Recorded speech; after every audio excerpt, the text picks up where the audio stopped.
အားလုံးပဲမင်္ဂလာပါကျွန်တော်ဒီနေ့ sharing လုပ်ပေးမှာကြတော့ထိုင်းနိုင်ငံကနေပြီးတော့ဗမာနိုင်ငံရဲ့ KP တဲ့ကိုဘယ်လိုငွေလဲမလဲဆိုတာပဲဖြစ်ပါတယ်ထိုင်းနိုင်ငံကနေပြီးတော့ဗမာပြည်တဲ့ငွေလွှဲမယ်ဆိုလို့ရှိရင် True Money Wallet နဲ့သုံးပြီးလို့ရှိရင်ဗမာပြည်က KP နံပါတ်တွေကိုတိုက်ရိုက်လွှဲလို့ရပါတယ်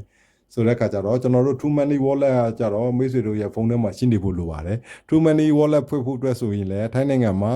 တယ်လီဖုန်းစင်ကတ်တကတ်ရှိုံနဲ့ passport စာအုပ်ရှိုံနဲ့ CI စာအုပ်ရှိုံနဲ့ဖွင့်လို့ရပါတယ်ဆိုကျွန်တော်မှာကြတော့ True Money Wallet ရှိပြီးသားဖြစ်တဲ့အတွက် True Money Wallet ထဲဝင်လိုက်ပါမယ်အခုဆိုလို့ရှိရင်ကျွန်တော် True Money Wallet ထဲကိုကျွန်တော်ပတ်စံထည့်ပြီးဖြစ်ပါပြီထည့်ပြီးတဲ့အခါကျတော့ Transfer to မြန်မာပဲပြန်သွားပါမယ် Transfer to မြန်မာကိုသွားမယ်ဆိုလို့ရှိရင်ဗမာပြည်ငွေလွှဲမဲ့ option 3ခုကိုတွေ့ရမှာဖြစ်တယ်အဲ့မှာကျတော့ KBZ Pay ရယ် KBZ Bank ရယ် True Money Pickup Point ဆိုတာ3ခုတွေ့ရမှာဖြစ်ပါတယ်အဲ့မှာကျတော့ KBZ Pay ကျတော့ KPay ဖြစ်ပြီးတော့ KBZ Bank ကျတော့ Bank Accountအောင်ဆုံးဟာကြတော့ဗမာပြည်မှာရှိတဲ့ True Money ဆိုင်တွေမှာပတ်စံထုတ်တာပဲဖြစ်ပါတယ်ကျွန်တော်ကတော့ KPay နဲ့လွှဲပြမှာဖြစ်တဲ့အတွက်အပေါ်ဆုံးတစ်ခုယူပါမယ်အဲ့မှာကျွန်တော်လွှဲမဲ့ငွေပမာဏကတော့6000ဖြစ်ပါတယ်ဗမာငွေ6000ဆိုလို့ရှိရင်485ကျပ်ပြီးလို့ရှိရင်လွှဲခ20ဆိုတော့495ဖြစ်ပါမယ်အဲ့ခါကျတော့ကျွန်တော် next ကိုနှိပ်ပါမယ်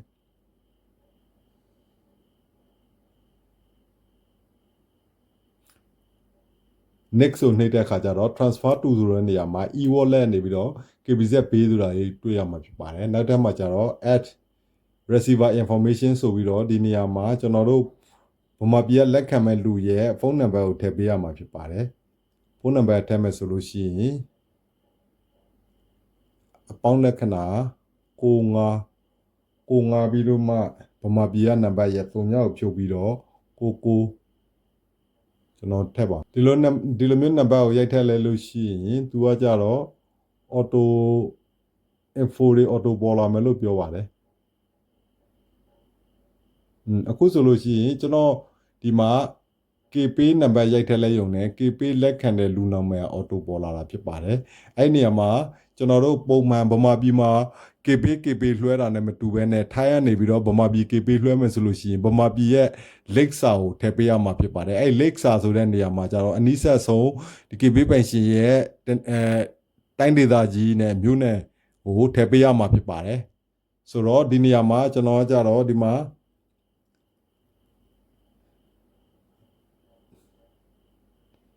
တနင်္သာရီကျွန်တော်တနင်္သာရီကလူတယောက်လွှဲမှာဖြစ်တဲ့တနင်္သာရီကိုရွေးပါမယ်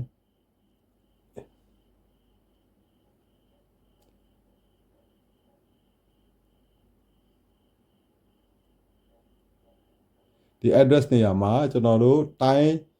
လောက်ပြီးလို့ရှိရင်မြို့နယ်ကိုရွေးရမှာဖြစ်ပါတယ်ပြီးလို့ရှိရင် relationship to the receiver ဆိုတာကိုထည့်ရမှာဖြစ်ပါတယ်အဲ့ဒီနေရာမှာကြတော့ဘာတော်ဆက်လဲဆိုလို့ရှိရင်ဒီနေရာမှာကျွန်တော်ကြတော့မိသားစုတော်ဆက်ပါတယ်ထည့်ပါတယ်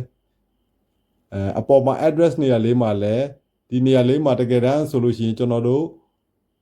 ရက်ကွက်တို့လမ်းတို့ထည့်ရမှာဖြစ်ပါတယ်ဒီနေရာမှာကြတော့ကျွန်တော်အလွယ်တကူပဲမြို့နာမည်ပဲပြန်ထည့်ပါမယ်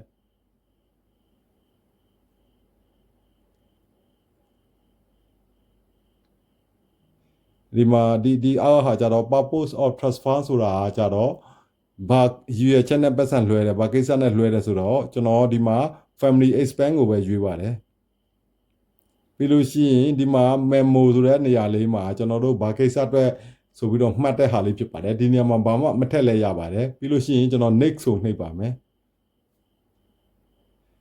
အခု next ကိုနှိပ်လိုက်လို့ရှိရင် तू ကနေပြီးတော့ကျွန်တော်ကနေပြီးတော့ပို့ဒီအပေါ်မှာကြတော့ပို့တဲ့လူရဲ့လိပ်စာနဲ့ပို့ဖုန်းနံပါတ်နဲ့နာမည်ဖြစ်ပါတယ်ကြတော့လက်ခံမဲ့လူရဲ့နာမည်နဲ့ KBZ Pay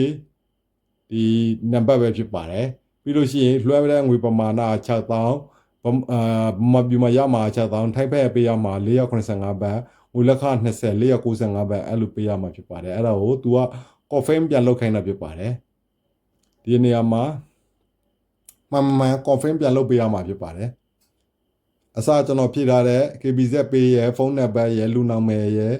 ပြီးလို့ရှိရင်လိပ်စာရဲ့ပြီးလို့ရှိရင်ဘာဆွေမျိုးတော်ဆက်တဲ့ပြီးလို့ရှိရင်ဘာကိစ္စအတွက်ငွေလွှဲတယ်ဆိုတာလေးကိုကိုလုံးမှန်ကိုကျွန်တော်တို့စစ်ပေးရမှာဖြစ်ပါတယ်ပြီးလို့ရှိရင်ဒီမှာပို့တဲ့လူရဲ့လိပ်စာအောက်မှာရှိနေတာဖြစ်ပါတယ်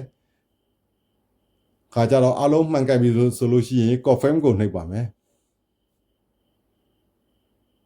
confirm ကိုနှိပ်လိုက်လို့ရှိရင် အဲ့ဒီငွေကိုဘယ်ကနေဖြတ်မလဲဆိုတော့ဒီမှာ wallet ထဲကနေဖြတ်မှာဖြစ်တဲ့အတွက်ဒီမှာ transferဆိုတာလေးဟာကိုနှိပ်ပါမယ်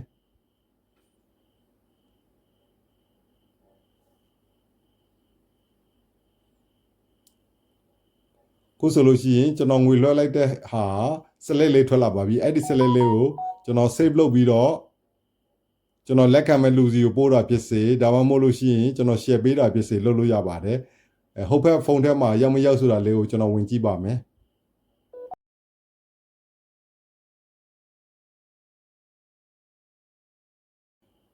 ခုဆိုလို့ရှိရင်ကျွန်တော်ထိုင်းနေပြီးတော့ဗမာပြည် KK ပေးတဲ့ထက်ဆိုလို့ရှိရင်အခုချက်ချင်းရောက်သွားပြီဖြစ်ပါတယ်ဆိုတဲ့အခါကျတော့ကျွန်တော်တို့ True Money Wallet ကိုသုံးပြီးတော့ဗမာပြည်က KP တဲ့ကိုပတ်စံလွှဲမယ်ဆိုလို့ရှိရင်လိပ်စာထည့်ပေးရမယ်ဆွေမျိုးတော်စပ်ပုံထည့်ပေးရမယ်ဖုန်းနံပါတ်ထည့်ပေးရမယ်ဖုန်းနံပါတ်ရှိမှာပေါင်းလက္ခဏာ953ညဖြုတ်ပြီးတော့ထည့်ပေးရမှာဖြစ်ပါတယ်ဆိုတော့ကျွန်တော်ဘယ်လိုလွှဲပေးရမယ်ဆိုတာကိုဒီဗီဒီယိုမှာတစ်စစ်ချင်းစီကိုကျွန်တော်ရှင်းပြပေးသွားတာဖြစ်ပါတယ်အားလုံးကိုကျေးဇူးတင်ပါတယ်ခင်ဗျာ